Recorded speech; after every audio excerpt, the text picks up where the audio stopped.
उनका कार्यकाल जो था वो 2027 तक का था, लेकिन उन्होंने अपने कार्यकाल को पूरा करने से पहले ही इस्तीफा दिया। हालाँकि उन्होंने इसको लेकर स्वास्थ्य कारणों का हवाला दिया है, लेकिन बड़ी बात यहाँ पर ये है कि आज पूरे दिन वो सदन में थे और इस समय उस दौरान कोई भी ऐसी चीज़ देखने को नहीं मिली जिसको देख के ये कहा जा सकता था कि उनके स्वास्थ्य में कोई समस्या है या उनको कोई दिक्कत हो रही है। लेकिन एकदम रात में ये उनका लेटर जारी होना, ये इन्फॉर्मेशन आना अपने आप में एक बड़ी कह सकते हैं कि सवाल कई तरह के खड़ा कर रही है, क्योंकि एक तो रात का समय और दूसरा ये कि स्वास्थ्य कारणों का उन्होंने हवाला दिया। हालाँकि स्वास्थ्य उनका पहले खराब रहा है, लेकिन जब उन्होंने लेटर में लिखा कि तत्काल प्रभाव से, तो ये बड़े सवाल खड़ा कर रही है। इसी पर आज बातचीत करेंगे और मेरे साथ मेरे सहयोगी उज्ज्वल मिश्रा जुड़े हुए हैं। उज्ज्वल, देखिए, इसमें 2 चीज़ें बहुत ज़्यादा गौर करने वाली हैं। पहली ये कि स्वास्थ्य कारणों का उन्होंने हवाला दिया। दूसरा, उन्होंने बोला कि तत्काल प्रभाव से वो अपने पद से इस्तीफा देना चाहते हैं। तो एक तो अगर हम सुबह का देखें कि वो आज क्योंकि मानसून विपक्षियों ने खूब जोरदार हंगामा भी किया, तब सब कुछ ठीक था। अचानक से ये इस्तीफा की जानकारी आना, ये थोड़ा कुछ अजीब-सा है। बिल्कुल आकांक्षा, सबसे दिलचस्प बात ये और हैरान करने वाली बात ये थी कि आज मॉनसून सत्र की शुरुआत हुई। मॉनसून सत्र में वो रहे, सांसदों ने वहां पर सरकार से वो सवाल पूछना चाहते थे, जो विपक्ष के सांसद थे, इंडिया गठबंधन के सांसदों ने सवाल पूछा, उन्होंने सदन में बार बार उनको टोका भी। वो बिल्कुल स्वस्थ दिखाई दे रहे थे, वो बिल्कुल सदन में एक्टिव थे, जिस तरीके से उनके हर बार सदन में हाव भाव रहता है उसी तरीके से था। फिर अचानक से शाम को एक खबर आती है और वो खबर चौंकाने वाली ये होती है कि उपराष्ट्रपति जगदीप धनखड़ ने अपने पद से तत्काल प्रभाव से इस्तीफा दे दिया। आप जब उनके इस्तीफे को पढ़ेंगे तो उस इस्तीफे में आप साफ तौर पर देखिए, उन्होंने अपने सांसदों को, साथी सांसदों को, सभी को शुक्रिया अदा किया, प्रधानमंत्री नरेंद्र मोदी को शुक्रिया अदा किया। तो उन्होंने वो सारी बातें लिखी, लेकिन ये हैरान करने वाली बात है कि अपने स्वास्थ्य कारणों का हवाला देते हुए उन्होंने इस्तीफा दे दिया। हालांकि जगदीप धनखड़ का स्वास्थ्य ठीक नहीं रहता है, ये हकीकत है, और जो लोग उन्हें व्यक्तिगत तौर से जानते हैं वो उन्हें ये बात उनको बहुत अच्छे से मालूम है। आपको याद होगा, मार्च में जगदीप धनखड़ एम्स में एडमिट हुए थे, कुछ हार्ट की उनकी सर्जरी, कुछ हार्ट में उनके हो गया था। उसके बाद प्रधानमंत्री नरेंद्र मोदी उनको देखने पहुंचे थे वहां पे। अभी आप देखो, 3 दिवसीय दौरे पर वो उत्तराखंड के नैनीताल में गए हुए थे, जहां अपने एक दोस्त को गले लगा करके रोने लगे, वो बचपन का दोस्त था। वहां भी उनका स्वास्थ्य खराब हो गया था, जिसके बाद उनका उपचार किया गया। तो जगदीप धनखड़ का स्वास्थ्य, वो कई बार खुद इस बात को जिक्र कर चुके हैं। रही बात जगदीप धनखड़ के कार्यकाल की, आपने ठीक बताया कि 2022 में वो उपराष्ट्रपति की पदवी पर बैठे। उसके बाद उनके सामने उनकी जो प्रतिद्वंदी थी वो मार्गरेट अल्वा थी उस टाइम पे, और मार्गरेट अल्वा को उन्होंने हराया था। 725 वोट पड़े थे, 528 वोट जगदीप धनखड़ को मिले थे। 128 के आसपास कुछ उनके पास वोट, इसी आंकड़े के हिसाब से वोट थे। तो जगदीप धनखड़ का जो अपना काम करने का तरीका रहा है, जो उनका कार्यकाल है, वो उसको बहुत स्वर्णिम अक्षरों के साथ न सिर्फ लिखा जाएगा बल्कि याद किया जाएगा। मुझे एक बहुत दिलचस्प वाकया याद आता है आकांक्षा, जब जगदीप धनखड़ और मल्लिकार्जुन खड़गे दोनों की बहुत दोस्ताना संबंध थे, बहुत अक्सर बैठा करते थे। एक बार की बात मुझे याद है, जगदीप धनखड़ और मल्लिकार्जुन खड़गे की मीटिंग हुई होगी, कोई प्राइवेट मीटिंग थी।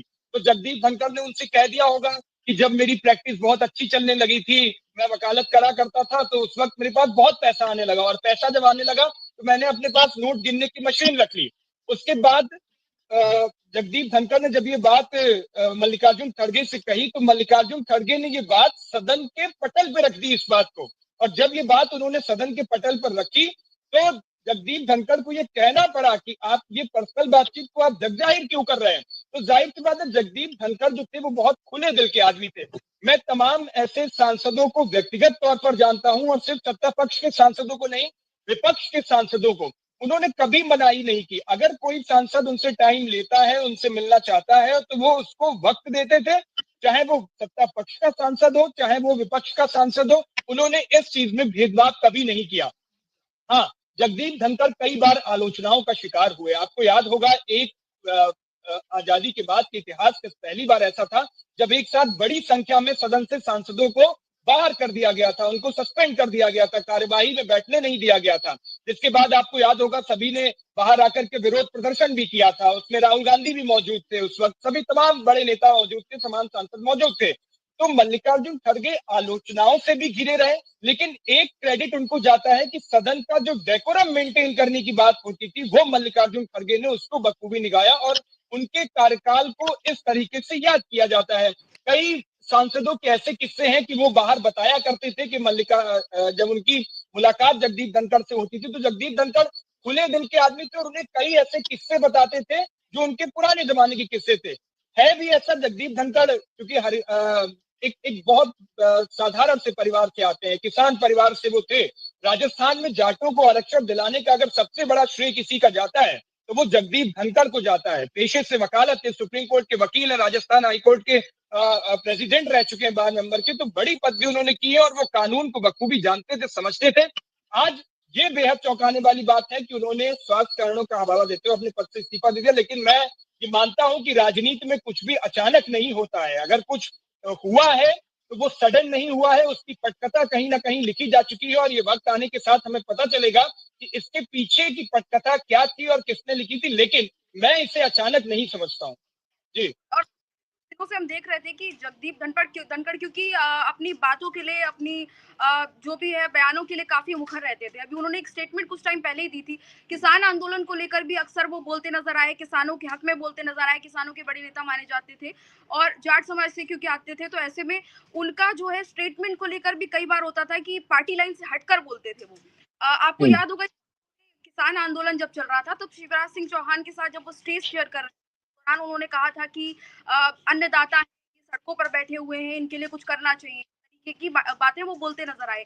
इसके अलावा अभी कुछ टाइम से हम देख रहे थे कि लगातार उनके बयान जो है जुडिशरी को लेकर भी आ रहे थे, हिंदुत्व को लेकर भी लगातार वो बोल रहे थे। तो ऐसे में ये तो एकदम तय वाली बात है कि अचानक से तो कुछ भी नहीं होता और ये जो इस्तीफा आया है, रात का समय है, दिन भर वो पूरा अपना काम करते हैं और अचानक से रात में इस्तीफा आता है। हालांकि की जो बात उन्होंने कही है उसमें वो कुछ हद तक सही है, क्योंकि अभी कुछ समय पहले की बात है कि 2025 में ही मार्च में 9 मार्च को वो एडमिट हुए थे, 3 दिनों के लिए वो हॉस्पिटल में रहे थे, 12 मार्च को डिस्चार्ज हुए। तो ऐसे में ये कारण एक रह सकता है कि स्वास्थ्य उनका ठीक नहीं है, लेकिन एकदम से इस्तीफा आना, बाद उसमें लिखना कि तत्काल प्रभाव से वो अपने पद से इस्तीफा देते हैं, तो ये 2 चीजें ऐसी हैं जो बहुत बड़ी हैं। और साथ ही साथ क्योंकि वो कंट्रोवर्शियल स्टेटमेंट्स में भी कई बार घिरे रहते थे। अभी अगर हम बात करें जुडिशरी की, उस पर भी वो लगातार बोल रहे थे। इसके अलावा हिंदुत्व पर वो लगातार बोल रहे थे, किसानों के मुद्दे पर वो बोल रहे थे। तो ये कुछ चीजें ऐसी हैं जो पार्टी लाइन से हटकर कह सकते हैं कि लगातार उनकी चल रही थी। तो इस्तीफा अब आना और इन सब चीजों को अगर हम जोड़ के देखें तो हमें कुछ होता दिखेगा कि चीजें एकदम वैसी नहीं है जैसी दिख रही है। तो हो सकता है कि धीरे धीरे अपडेट सामने आए, क्योंकि अभी जो सामने जानकारी आ रही है उसके हिसाब से तो यही सब इस्तीफा स्वास्थ्य कारणों की वजह से उन्होंने दिया है। लेकिन अगर आज की मानसून सत्र की आज पहले दिन की शुरुआत थी, विपक्ष पूरी तरह से तैयार था। तो क्या सत्ता पक्ष की कोई कोशिश नहीं की गई होगी? मीटिंग्स का दौर वहां भी लगातार चल रहा था, वहां पर भी तैयारियां पूरी चल रही थी। तो जगदीप धनखड़ की बातचीत नहीं हुई हो किसी सीनियर लीडर से, किसी वरिष्ठ नेता से, ऐसा भी नहीं हो सकता। प्रधानमंत्री मोदी से भी बातचीत हुई होगी, इसको लेकर कुछ अ, ये कहा जा सकता है पहले चर्चा जरूर हुई होगी। ऐसा नहीं हो सकता कि एकदम अचानक से उनका इस तरीके से इस्तीफा आ जाना। लेकिन अगर बात कोई भनक ऐसी नहीं मिल रही थी। लेकिन ये फैसला बहुत ज़्यादा बड़ी सवाल खड़ा कर रहा है। हालाँकि धीरे-धीरे इसमें चीज़ें साफ होंगी, पर कुछ-कुछ चीज़ें देखिए ऐसी हैं जो आकांक्षा, आपने तीन तीन बातें कही। एक बात आपने कही कि वो जुडिशरी को लेकर लगातार सवाल उठा रहे थे, जुडिशरी पर स्टेटमेंट दे रहे थे। दूसरी बात आपने कही किसान आंदोलन के वक्त उनके बयान सामने आए थे और तीसरी बात आपने हिंदुत्व की बात कही। मुझे एक भी उनकी बात पार्टी लाइन से इतर नहीं लगती है, उसका जवाब भी मैं आपको दे देता हूँ। पहली बात आपने कही जब किसानों के हित में वो बोल रहे थे, उस वक्त आपको याद होगा कि किसान लगातार सड़कों पर बैठे थे। मैंने अभी आपको बताया कि जगदीप धनखड़ एक किसान परिवार से ही आते हैं। उनके फैमिली बैकग्राउंड अगर आप देखोगे तो किसानी, खेती किसानी करना उनके खून में बसा हुआ है। और जब इतनी भारी संख्या में किसान सर्दी में ठंड पे ठिठुरते हुए सड़क पर बैठे हुए थे, कई दिनों तक बैठे हुए थे और अपनी मांगों को लेकर किसान मुखर हो रहे थे, सरकार से बातचीत करने की कोशिश कर रहे थे। हालांकि उस वक्त कई बातचीतों का दौर सरकार से चला भी। तो जगदीप धनखड़ जानते थे कि किसान असल समस्या कहाँ है, किसान किस बात को नहीं समझ रहे, क्या उनके साथ दिक्कत है, इसलिए वो लगातार उन बातों को सामने रख रहे थे। उसका फलसफा ये हुआ कि सरकार ने बाद में उसका संज्ञान लिया, किसानों से बातचीत का दौर चला और वो कानून जो सरकार लेकर के आई थी, उन कानूनों को सरकार ने वापस लिया। एक बात ये हो गई। दूसरी बात, आपने जुडिशरी की बात कही। जगदीप धनखड़ सुप्रीम कोर्ट के वकील हैं। जगदीप धनखड़ राजस्थान हाई कोर्ट के बार मेंबर एसोसिएशन के प्रेसिडेंट रह चुके हैं। तो जगदीप धनखड़ कानून की अच्छी जानकारी रखते हैं, वकालत की अच्छी जानकारी रखते हैं, उनको पता है जुडिशरी में किस लेवल पे क्या हो रहा है। और इसीलिए जगदीप धनखड़ बेखौफ होकर, निडर होकर अपनी बात सबके सामने रखते थे। ये बात भी मैं पार्टी लाइन से इतर इसलिए नहीं मानता हूं क्योंकि आपने देखा होगा उस वक्त में निशिकांत दुबे भी लगातार जुडिशरी पर सवाल खड़े कर रहे थे। गोंडा से बीजेपी सांसद है निशिकांत दुबे। निशिकांत दुबे जब ये बात कर रहे थे, कोई भी पार्टी का सांसद, वो भी बीजेपी जैसी पार्टी का सांसद, अगर जुडिशरी पर सवाल खड़ा कर रहा है, बात बोल रहा है, तो मैं इसे ये बिल्कुल नहीं मानता हूं कि वो इतने बड़े लेवल पर लगातार बयान देगा और पार्टी का शीर्ष नेतृत्व उसका संज्ञान नहीं ले रहा होगा। या पार्टी के कभी कभी क्या होता है आकांक्षा, हामी जो होती है वो मौन स्वीकृति दी जाती है। वो मौन स्वीकृति ही अपने आप में पूर्ण स्वीकृति होती है और उसी को लेकर के बीजेपी में कई बार आपने इन चीजों को देखा होगा। तो वो जुडिशरी को भी अच्छे से समझते हैं, न्यायपालिका को बेहतर ढंग से समझते हैं। तो न्यायपालिका को समझने के तौर पे उन्होंने अपना सुझाव रखा था जिसमें उन्होंने अपनी बात कही, वो से भी मैं पार्टी लाइन के इतर नहीं मानता हूँ। तीसरी बात, आपने हिंदुत्व की बात कही। जगदीप धनखड़ हिंदू है, चूंकि उसको कहाँ छुपाएंगे, उसको कहाँ ले जाएंगे। और वो चूंकि आपने देखा होगा कि हमारे देश में हर एक धर्म है और अपने धर्म की बात रखने के लिए आदमी स्वच्छंद है, अपनी बात कह सकता है। उन्होंने कानून के दायरे में रहते हुए, न्याय व्यवस्था के दायरे में रहते हुए अपनी बात रखी थी। उस पर भी वो मैं पार्टी लाइन के इतर नहीं मानता हूँ। जगदीप धनखड़ न सिर्फ उपराष्ट्रपति है, जो भारत का उपराष्ट्रपति होता है वो सभापति भी होता है। और जब सभापति की कुर्सी पर वो बैठते थे तो उनके लिए क्या सत्ता पक्ष क्या विपक्ष दोनों तरफ का बराबर होता था।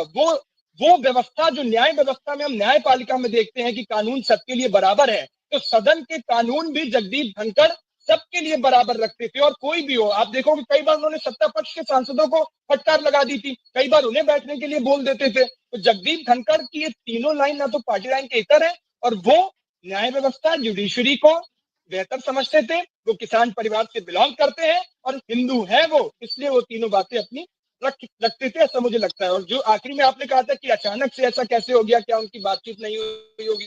जी, सामने आ रहे थे, उनको पार्टी लाइन से इतर ना देखा जाए, लेकिन पार्टी डिसाइड करती है इन चीजों को कि किस तरीके से वो देख रही है।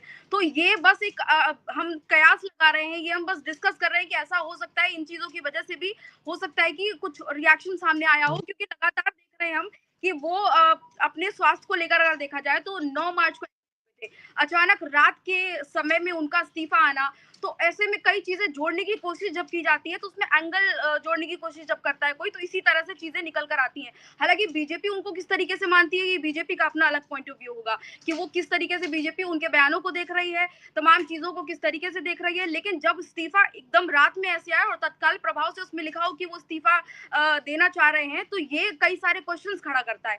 जब सवाल खड़े होते हैं तो इन तमाम चीजों पर फिर गौर किया जाता है कि क्या हो सकता है। अब देखा जाए तो वो पुरानी नेता है राजस्थान के, तो ऐसे में बहुत सारी चीजें हैं, उनको बहुत ज्ञान है, उनको बहुत नॉलेज है, जुडिशरी की बहुत नॉलेज है, हिंदू हैं तो ऑब्वियसली हिंदुओं के बारे में उनको सब पता है।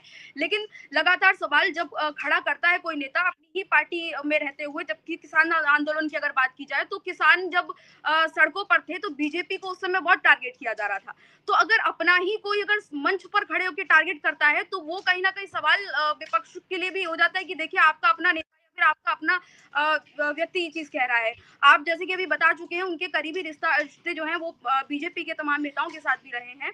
तो ऐसे में ये सारी चीजें जो है कड़ियां जोड़ने वाली चीजें हैं कि हो सकता है मैं एक जानकारी और आपको दे दूं, ये बहुत कम लोग जानते होंगे या जगदीप धनखड़ को जो व्यक्तिगत तौर से जानते होंगे वो ये जानते हैं कि जगदीप धनखड़ पुराने कांग्रेसी हैं।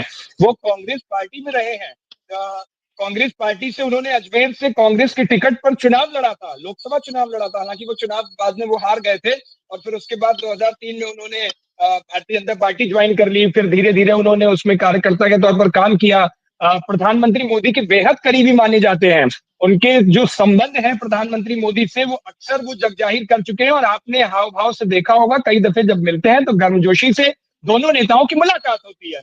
जगदीप, हर पार्टी में मैं ये मानता हूं कि कुछ नेता ऐसे होते हैं जो राजनीति में आज भी उदाहरण के तौर पर पेश किए जाते हैं। और आपने देखा होगा कि चाहे वो कांग्रेस हो चाहे वो बीजेपी हो, कई नेता ऐसे हैं जिनकी दोनों पार्टियों के लोगों से मुलाकात होती है, राजनीति में सामंजस्यता होती है।